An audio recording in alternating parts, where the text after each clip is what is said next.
Linda's announcement hit me like a slap across the room, and I swear the air changed when everyone started clapping for Evan, her 24-year-old son who'd been here barely long enough to find the break room. I kept my smile still, my hand steady, because shock has a way of sharpening everything, especially the truth you've tried to ignore. What none of them realized in that moment was this: they had just pushed the one person holding their entire operation together. And once I walked away, nothing would run the same again. If you've ever been overlooked for someone unqualified, leave a comment and subscribe to hear more stories like this. When people talk about loyalty at work, they usually mean showing up on time, hitting deadlines, keeping things moving. But for me, loyalty became something heavier, something stitched into my everyday life without me even realizing it. After my divorce, Redwood Equipment Logistics felt like the one stable thing left, a place where I could rebuild myself quietly, piece by piece, without anyone asking too many questions. The Pacific Northwest had a way of softening hard edges. Gray mornings, clean air, the hum of trucks rolling out before sunrise. My daughter Ava was 16 then, old enough to see that her mother was exhausted but too kind to say it out loud. She'd stay over every other weekend, sitting at the kitchen counter doing homework while I caught up on route adjustments or supplier reports, pretending it was no big deal. Sometimes she'd slide my laptop shut with one finger and say, "Mom, you need a break." And maybe she was right, but breaks didn't pay for braces or school trips or the mortgage my ex had walked away from. So I worked and worked. 7 years of missed barbecues, canceled dinners, and late-night emergencies shaped me into the woman everyone at Redwood relied on. Routing failures, weather-related shutdowns, catastrophic supplier delays. My phone was the one that rang. I didn't complain. I took pride in being the one who could fix it when no one else could. People said I was calm under pressure, but really I just didn't have the luxury of falling apart. The promotion Linda hinted at kept me going. Director of Regional Operations. It wasn't just a title, it was proof that everything I'd done meant something. Linda had smiled that thin professional smile and said, "You're next in line, Tessa. Keep doing what you're doing." And I believed her, or maybe I needed to. The truth is, I'd built half the systems Evan would later pretend to understand.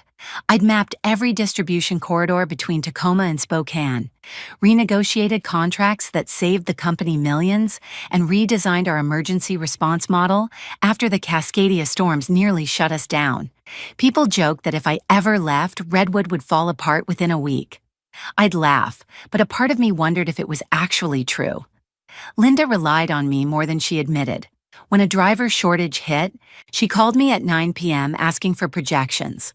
When a supplier in Bend missed a shipment, she wanted me to massage the relationship. When the board needed quarterly numbers reframed to hide executive missteps, she asked for my language. And I delivered every time. Maybe that's why I didn't notice how tired I'd become. Tired of carrying everything no one else could. Tired of pretending it didn't bother me when Linda took credit in meetings. Tired of believing that hard work eventually pays off if you're patient enough. The thing is, patience only works when the people above you have integrity. I didn't know it yet, but the people above me had something else entirely. They had plans that never included me, no matter how many all-nighters I pulled or how many times I saved them from embarrassment. But right before everything fell apart, I still believed the future was finally turning in my favor. I still believed the promotion was mine. I still believed loyalty meant something until the day it didn't. The morning of the announcement felt strangely calm, the kind of calm that settles over you right before a storm you don't know is coming. I walked into the conference room with my notebook, ready for what I believed was a formality. After all, Linda had told me we were aligning leadership with performance, and I'd been the one carrying performance on my back for years. The room smelled like burnt coffee and the faint scent of industrial cleaner, the kind of mix every logistics office seems to have baked into its walls. People were buzzing, smiling, whispering in that way people do when they think they know what's about to happen. A few gave me encouraging nods. Someone mouthed good luck, and I felt my chest warm with that quiet, hopeful certainty that maybe all the sacrifices were finally about to mean something. Linda stood at the head of the table with her binder, her son Evan positioned beside her like a decorative accessory. He had that polished look, Perfect hair, new blazer, shoes that had definitely never stepped foot inside a warehouse. He flashed an eager grin at the room, and I forced myself not to read into it. Linda cleared her throat and began her practice speech about growth, evolution, and the vision for Redwood's future. I waited for my name. I waited for her to acknowledge years of crisis management, vendor negotiations, regional expansions, and operational overhauls. I waited for her to confirm what she had implied for months, that the director role was mine. Instead, she smiled wider and said, "Please join me in congratulating our new regional operations lead, Evan Grayson." For a second, I genuinely thought she'd misspoken. My brain simply refused to process the words. My hands froze on my notebook. The room erupted into applause. Not enthusiastic applause, more like compliance applause, the type you give because someone with authority expects it. Evan stepped forward as if he'd just won a national award. His grin stretched ear to ear. "Thanks, everyone," he said, giving a little wave like he was accepting a trophy. My pulse thudded in my ears. I felt the heat rise up my neck, but I didn't move. I didn't speak. I just sat there, clapping slowly because anything else would have exposed exactly what I felt. Linda gestured toward me with an open palm. "I want to give special recognition to Tessa," she said. "She's been instrumental in helping Evan understand our operations. A true team player." That line, that rehearsed, sanitized, insincere line, it hit harder than the promotion announcement itself. Helping Evan understand our operations? I had walked him through one basic routing scenario 2 weeks earlier, and he'd spent most of that meeting asking whether our distribution partners had cool logos. He didn't understand even the fundamentals: geography, weather impacts, supplier dependencies, union constraints, nothing. But there he stood, adjusting his blazer like he had earned something sacred. People glanced at me, waiting to see my reaction. I smiled the polite, professional smile women master out of survival. Linda wrapped things up quickly, giving Evan the floor for a short speech about innovation and youthful strategy. He used phrases he didn't understand, tone-deaf corporate jargon about optimizing vertical alignment and modernizing pathways. Words that meant nothing in an industry where timing, relationships, and on-the-ground experience determined everything. When the meeting ended, chairs scraped back and everyone formed a loose line to shake Evan's hand. I stood up slowly, letting the crowd thin. I could feel Linda watching me, waiting to see whether I'd react emotionally, cry, rant, crack under pressure. Instead, I gathered my notebook and moved toward the door with controlled, deliberate steps. Evan intercepted me with a bright, oblivious smile. "Hey, Tessa, I'm gonna need your help getting settled into the role. Mom says you're basically the backbone of the department." Basically, the backbone. The phrase lodged in my chest like a splinter. He didn't mean it as an insult. That almost made it worse. He genuinely didn't understand what had just happened. How deeply unfair, how humiliating, how transparent the power play was. I nodded once, the movement small, tight. "Congratulations," I said. The word tasted metallic, and in that moment, surrounded by the echo of fading applause and the weight of everyone's eyes on my back, something inside me shifted.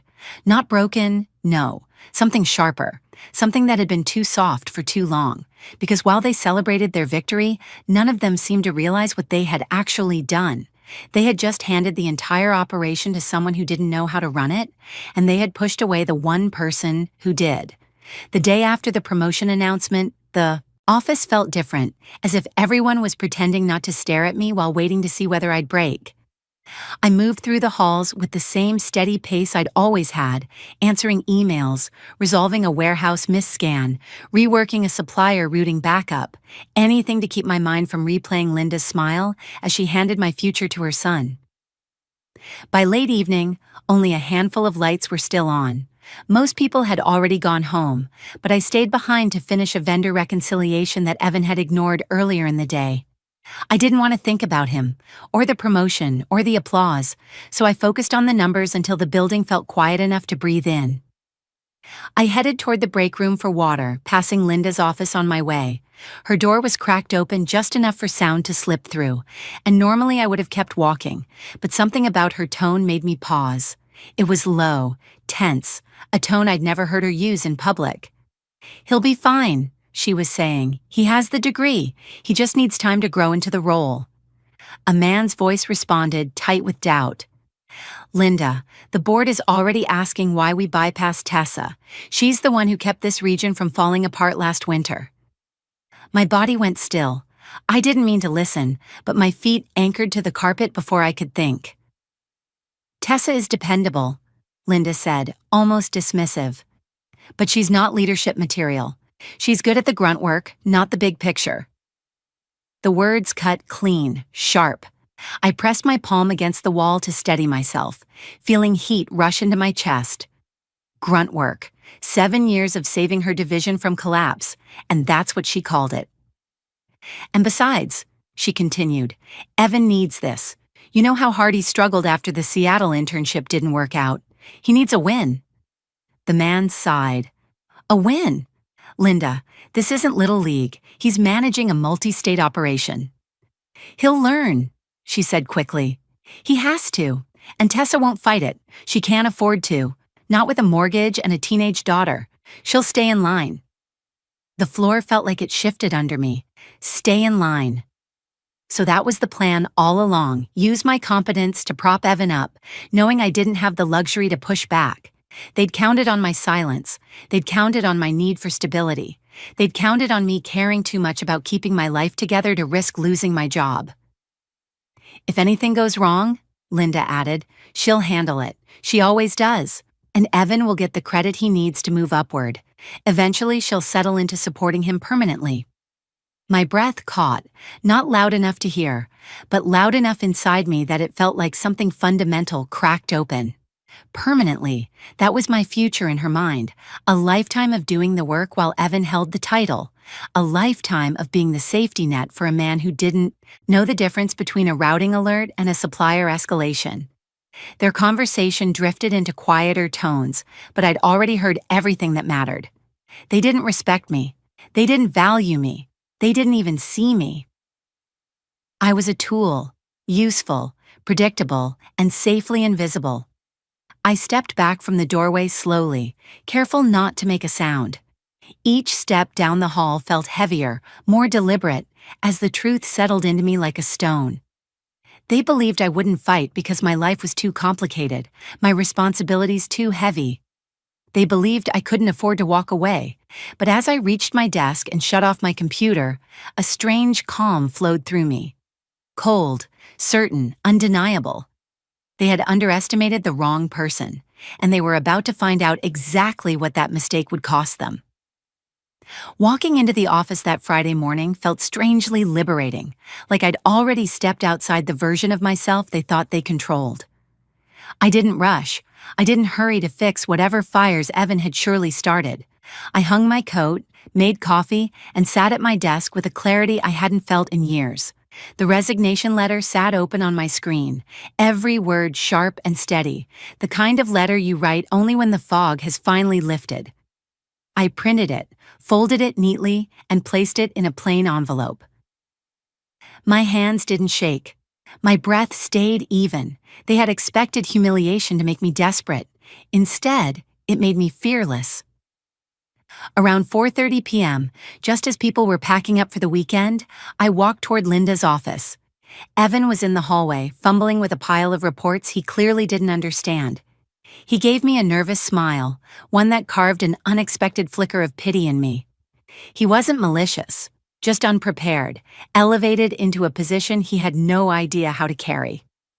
Linda stepped out of her office as I approached, her expression already tight with the stress she tried so hard to hide. "Tessa," she said, smoothing her blazer. "Do you have a minute?" "I do," I replied, handing her the envelope before she could continue. She blinked, confused. "What's this?" "My 2 weeks' notice." The air around us went still. Evan stopped pretending to organize his papers. Linda tore open the envelope with quick, impatient fingers and scanned the page. A flush rose across her cheeks. "You can't be serious." I am.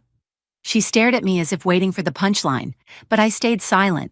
Silence unsettled her more than anger would have. You're leaving because Evan got the promotion? She asked, voice tightened with something between disbelief and irritation. I'm leaving because it's time, I said. It wasn't the whole truth, but it was enough. She took a step closer, lowering her voice. Think this through. You're throwing away 7 years of stability. You have a daughter, a mortgage, responsibilities. There it was. The leverage she thought she owned. The reason she believed I would swallow anything she handed me. I'll manage, I said. Her frustration sharpened. Walking out now will make you look impulsive, emotional. No company will want someone who abandons their post because they didn't get their way. Her words were meant to sting, but I felt nothing. They no longer had hooks. That's your opinion. It's reality, she snapped. Then, as if sensing she'd pushed too hard, she softened her tone. Look, Tessa, we value you. We really do. But Evan represents the direction Redwood is moving toward. Innovation, new leadership. You still have an important place here. There it was again, the role she'd always intended for me. The reliable workhorse standing behind her son, holding things together while he played leader. I appreciate the clarity, I said. The slightest tremor flickered in her eyes. She wasn't used to losing ground. Take the weekend, she insisted. Come back Monday and we'll forget this happened. It was almost funny, how confidently she assumed I would fold, how certain she was that fear would pull me back into line. No, I said gently. This is the right decision. Evan finally spoke. But okay. Mom. She handles everything. What are we supposed to do if she leaves? His honesty hit harder than anything Linda had said. She shot him a look meant to shut him up, but the damage was done. She needed me. They both did, and they were only now realizing it. You'll figure it out, I said, just like I will. Linda's expression hardened again. You're making a mistake, Tessa. Maybe, I said, but it's mine to make. I turned and walked away before she could say another word. The fluorescent lights buzzed overhead. Phones rang in distant cubicles, and the building felt different. Lighter, as if it already knew I was no longer bound to it. And for the first time in years, I felt the same. Monday morning carried the kind of tension you can feel before you even step inside the building. The parking lot was fuller than usual, people walking faster, shoulders tight, conversations clipped. I knew before I even reached my desk that something had already gone wrong. Evan's office door was wide open, and he sat hunched over his computer with 3 different spreadsheets pulled up. His face drained of color. He looked like someone trying to read a language he'd never seen before. He startled when he noticed me walking by. Tessa, thank God, do you have a second? His voice cracked. I paused, not because I planned to save him, but because I needed to see how deep the damage went. What's going on? He swallowed hard and pointed to his screen. Northern Timber Consortium is threatening to pull their contract? Something about shipment delays and an escalation protocol? I can't figure out what they're talking about. That account alone was worth nearly $4 million a year. I leaned in just enough to read the email. The issue was obvious. So obvious anyone with field experience would have caught it instantly. A supplier in Tacoma had updated their lead times due to equipment failure, and the automated routing adjustment Evan approved on Friday didn't account for the shift. His decision had pushed all deliveries back 3 days. For Northern Timber, 3 days meant a full production halt. Did you review the routing exceptions before approving the shift? I asked. His eyes widened. There were exceptions. The system didn't warn me. It did, I said quietly. You just didn't know where to look. Panic rippled across his face like a fast-moving shadow. Can you just fix it, please? I wasn't obligated to, not anymore. But the fallout from this would hit every warehouse, every driver, every customer relying on us. And truthfully, I wasn't ready to watch the region I'd spent years building collapse in real time.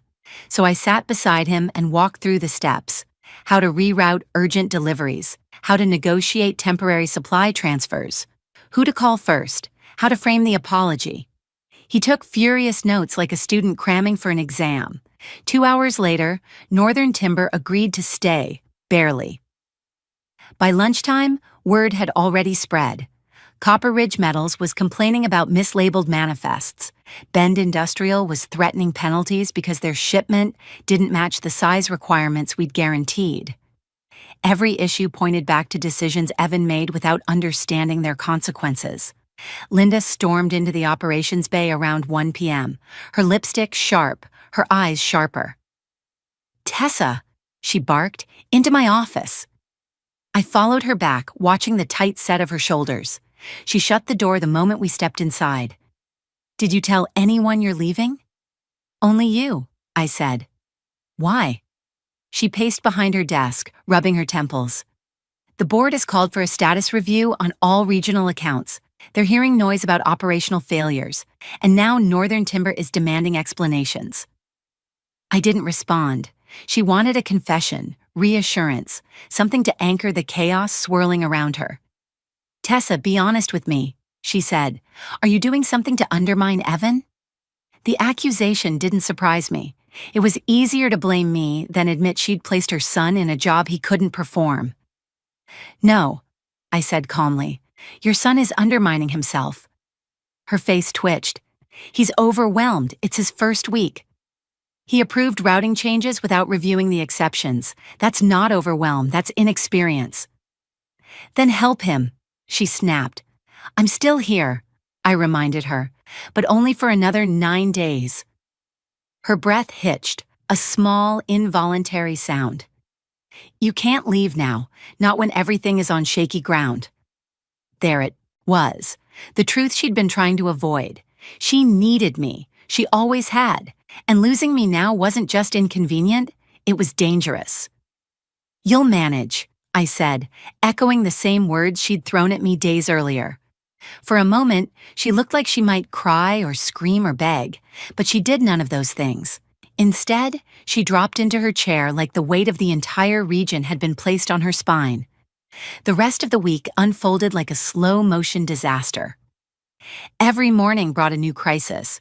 Wrong inventory counts, delayed dispatches, missing confirmations, furious customers demanding answers Evan didn't have. I trained him when the mistakes threatened the stability of the whole operation, but I didn't shield him. I didn't stand between him and the consequences Linda had engineered. By Friday, he looked 10 years older. Linda looked worse. Their perfect plan was collapsing from the inside, and all I had to do was keep doing my job, quietly, professionally, without saving them from themselves. And that's when I realized something unexpected. I didn't need revenge. They were already manufacturing their own. I was 3 weeks into my new job when the first call came from an old warehouse supervisor at Redwood. His voice carried a mix of disbelief and grim satisfaction. "Tessa, you should see what's happening over here." I stepped into an empty conference room and closed the door. He didn't even wait before spilling everything. Northern Timber had finally pulled their secondary contract after Evan mishandled another routing chain. Copper Ridge imposed financial penalties so steep that accounting couldn't hide them. Bend Industrial bypassed Evan completely and sent a furious email directly to the board. Within days, 3 more clients hinted they were exploring competitors, including the one I now worked for. Word traveled fast in logistics, faster than trucks on the interstate. People trusted competence, and they remembered who protected them when things went wrong. I didn't gloat. I didn't even smile, but a quiet understanding settled in me. Consequences don't vanish just because someone in power ignores them. They wait. They accumulate. They land exactly where they belong. A week later, my new manager slid a business magazine across my desk. "Thought you'd want to see this," he said. The cover headline read, "Redwood Region Collapses Amid Nepotism and Mismanagement." My chest tightened as I skimmed the article. It detailed a cascade of operational failures, customer defections, and internal complaints. It mentioned anonymous employees describing unqualified leadership and a critical loss of institutional knowledge. They didn't name me, but every line made it obvious. Evan had resigned after a challenging period of transition. Challenging was a generous word. Linda had been relieved of her duties following a board-led investigation. The article referenced irregularities in the promotion process and potential ethical breaches. In corporate language, that meant they found everything I overheard behind her half-closed door. Toward the bottom of the article was a line that made me pause. Several former Redwood clients have reached out to Silver Coast Logistics, specifically requesting to work with their new Regional Director of Routing Strategy, citing trust and proven expertise. My name wasn't printed, but it didn't need to be. My phone buzzed with 2 new client inquiry emails before I even finished reading. Later that afternoon, during my break, I sat in my car staring out at the rain streaking across the windshield. Part of me expected to feel vindication, triumph, something fiery and explosive. But what I felt instead was something quieter. Relief. Relief that the truth had surfaced without me lifting a finger. Relief that the weight I carried for years had finally rolled back onto the shoulders that created it. A few days later, I ran into a former coworker who told me Linda blamed me for everything. "She says you orchestrated her downfall," he whispered.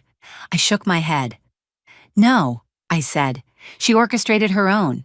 I just stopped shielding her from it." And as I walked back to my office, a simple, undeniable truth settled into place. Walking away had done more damage than any confrontation ever could. They built their empire on assumptions. I simply removed myself from being one of them.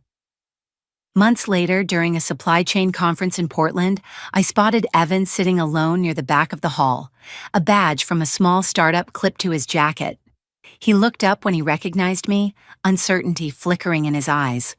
For a moment, neither of us spoke. Then he offered a quiet, sincere, "I'm sorry." I nodded. There was nothing left to dissect. He'd been placed in a role he wasn't ready for, pushed forward by someone who couldn't see the damage she was doing.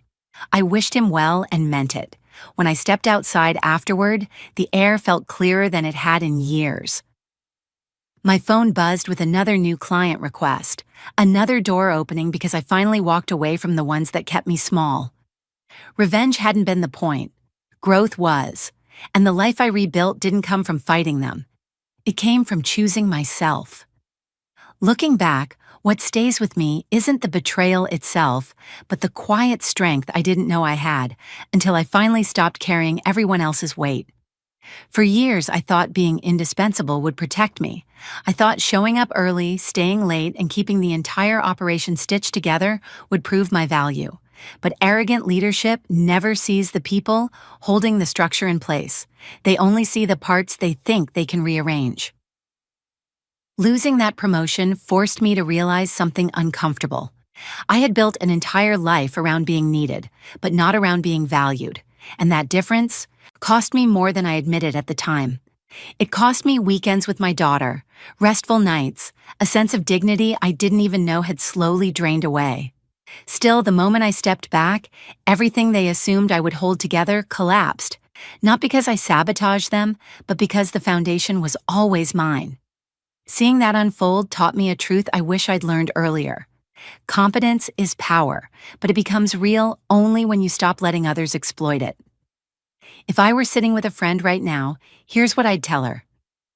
Document everything, not out of paranoia, but out of self-respect. Don't confuse loyalty with letting people walk over you. And never believe you're trapped just because someone in authority tells you that you are. Leaving doesn't always burn bridges. Sometimes it simply reveals which ones were never stable. How to get started today. Write down the work you handle that no one else sees. Set one boundary this week and honor it without apology. Notice who respects your limits and who only respects your output. Update your resume even if you don't plan to leave. Ask yourself where your value is recognized, not just used. What part of this story hits closest to home for you?